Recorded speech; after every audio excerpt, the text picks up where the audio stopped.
end up, you know how women throw their hair out and have that look right here.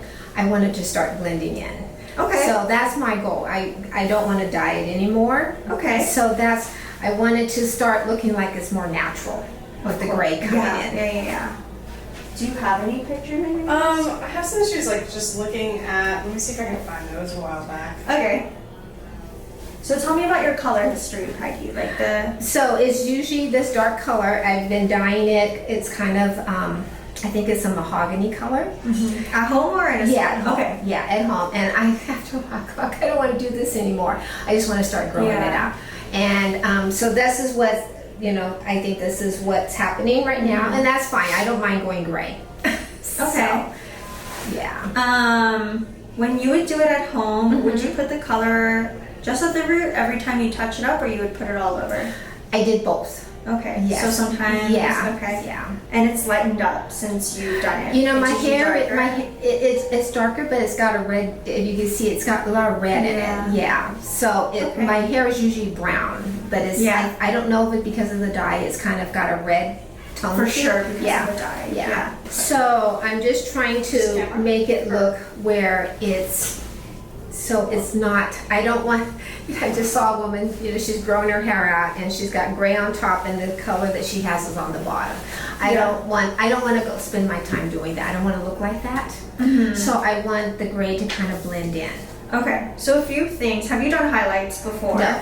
Okay, so the way that highlights work is we'll lighten you. I put a toner on and the toner does fade. Okay. So usually a toner will lighten up about 1 to 2 levels, and then if you do get light enough to do a silver tone or a gray tone, it typically will fade blonde, and you can help maintain the warmth and the yellow, the goldenness of the blonde with purple shampoo. Okay. But it's never going to be perfect like it is when you're coming fresh out of the salon, but at least it will still blend better than what you currently have. Okay. And you can go longer without feeling like you need to redo your hair. Okay. So it softens the grow up, but it does fade out warm and lighter as you wash, and those colors fade out very fast, like especially the gray and the silvers. So because of that, I always recommend my clients who are naturally dark too, to do something a little bit more pigmented, maybe a little bit more violet with the tone to kind of help with the fade. Okay. Because it just like, it fades out so quickly. And then the other thing is, because this is at home color, I'm going to try my best to get it as light as possible. Okay. But in the chance that these ends or wherever the color is doesn't get as light as the silver toner needs to be, then the other option could be that we tone you to a mushroomy brown, or we could definitely tone you something ashy to help with the blend. Okay. But I just can't promise it'll get as silver and gray as all the photos. We'll have to see like how light your hair gets safely. The other thing too I want to know is this your hair air dried? Yes. I know. Okay. The other thing is, if we lighten your hair, no matter what, it's going to feel drier than what you're used to. Okay. It takes about 2 months for your hair to get back to normal, but in those 2 months, you have to really take care of it. Okay. You're going to have to do a hair routine that you're probably different from what you're currently using, because it's going to need a lot more moisture, and it's really crucial in those first 2 months to prevent any breakage in the future. But as long as you take really good care of it, you should be good. It's just those first 2 months are very important because it's so fresh after lightening, and it will feel different. It can relax your wave, because it is lightening your hair. So the texture of your hair will feel different, and then as long as you use the right products, you should be good. But the other thing too is, since we're not doing a solid blend, I typically don't like to low light, especially at this type of level, because low lighting on this level, it's gonna fade out even quicker than the normal 6 to 8 weeks because it's so warm and red. So you'll still see some of this warmth in between the highlights a little bit. What happens is, I usually tell my clients to wait as long as possible if they want to stay dimensional. Dimensional meaning dark within the highlights. If you come in too soon, what happens is I pick up all the dark, not all of it, but most of the dark that we leave out today, and that's how it starts to blend, and I'm able to kind of get rid of a lot of the warmth. So if you come in too soon, you might feel too blonde because I'm picking up a lot of the depth that I've been leaving today. Okay. But if you wait longer, let your roots grow in, we can utilize your natural dark to create that really pretty dimension. So how long would you say recommend? So it depends on your like tolerance. Okay. So most people after the first session with your gray pattern and your color on your ends can go anywhere from like 10 to 12 weeks. Okay. And then after the second session, they feel pretty good about it, and that's when it ranges, and some clients will go anywhere from 12 weeks to like 6 months. Okay. That one is totally your preference and like how much you can handle as far as it fading out. But that's just kind of like an average of what I've been seeing with all my returning clients with the gray blending. And so after a while, I won't need to do this. It'll just again, that's also just your preference. Okay. Yeah, most people, I feel like it's been half and half. Some people are like, they can let it grow, and that's great because that's the whole point. But some people, they want to come in maybe once or twice a year just to freshen it up. They'll like usually do one appointment around the holidays, one appointment right before summer starts, just to kind of make it look refreshed and look like it's intentional rather than you're just growing it out. Okay. Yeah, so those are just your options, what most people are doing, but if you want to grow it out, by all means, you totally can. I don't, like, I have no preference. It's just whatever you want, and then you let me know. And so what also happens in the following sessions, you usually kind of tell me if you loved it, what you didn't like, and I usually will think of something to create something, and we'll just keep altering it too. And you can always change it if you want to go lighter, if you want to go darker, different tone. If you're feeling like the gray is too much and too aging, some people feel that way, some people love it. Some people think it makes them feel younger. So that we can change too. So I have clients go back and forth with the mushroom brown to like the gray, just depending on what they're feeling at that time. Okay. Yeah. Do you have any questions? No. Okay. Hi guys, welcome back to my channel. So this week I have a new client who is tired of covering up her gray roots at home. She was using some burgundy box dye at home to just kind of cover up her grays, and she said she would alternate putting it on her roots and also putting it all over throughout her mids and ends. And so today we're going to work on getting her somewhere where she can go a bit longer in between appointments, or just in general coloring her hair for something low maintenance, but also something that will grow out really soft with what she naturally has. So I'm going to start off in the back, do a detail hairline around the nape there, and then I'm going to go in with my signature placement, taking a back center section and doing slices in the interior part here. And I'm taking pretty paper thin slices and spacing them out pretty far apart because I want to match something that is close to her natural gray pattern.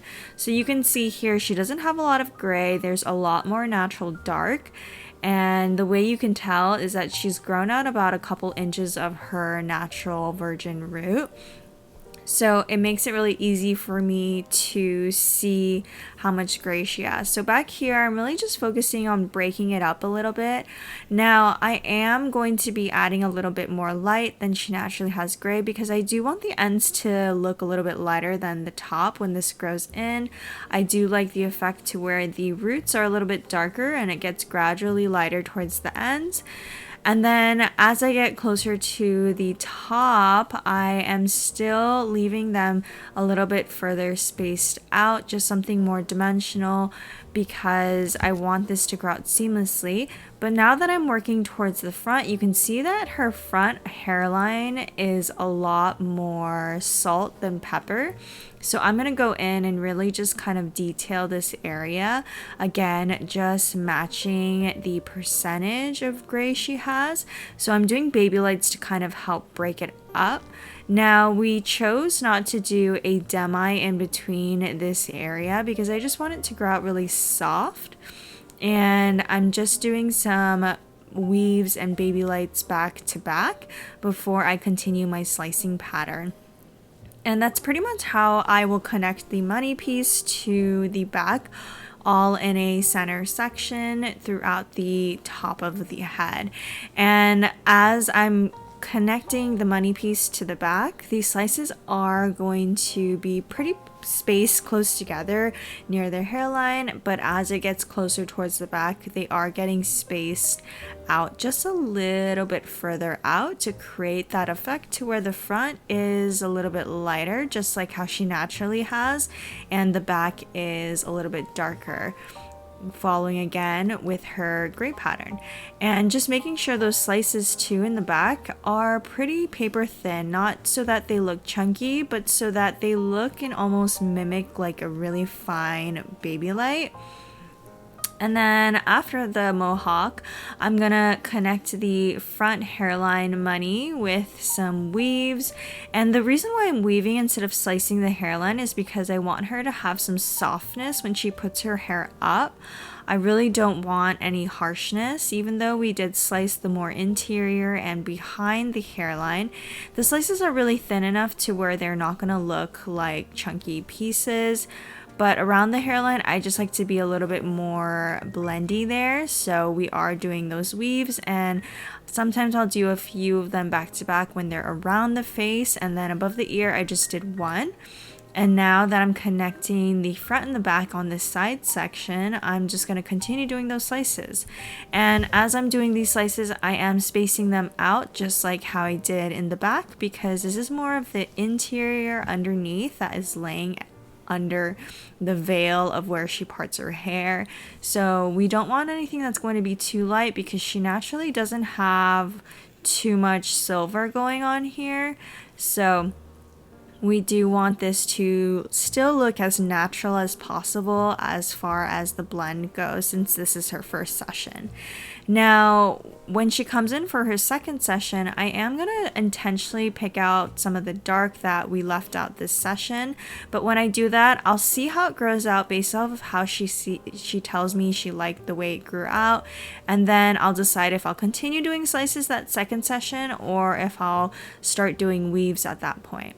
So now that I've put in all the root foil, I'm going in and doing some teases. This is my favorite part because this is going to tie the whole look together. When I do my teases, the key part here is to take sections that are not too thick, so even thinner sections than I would at the root.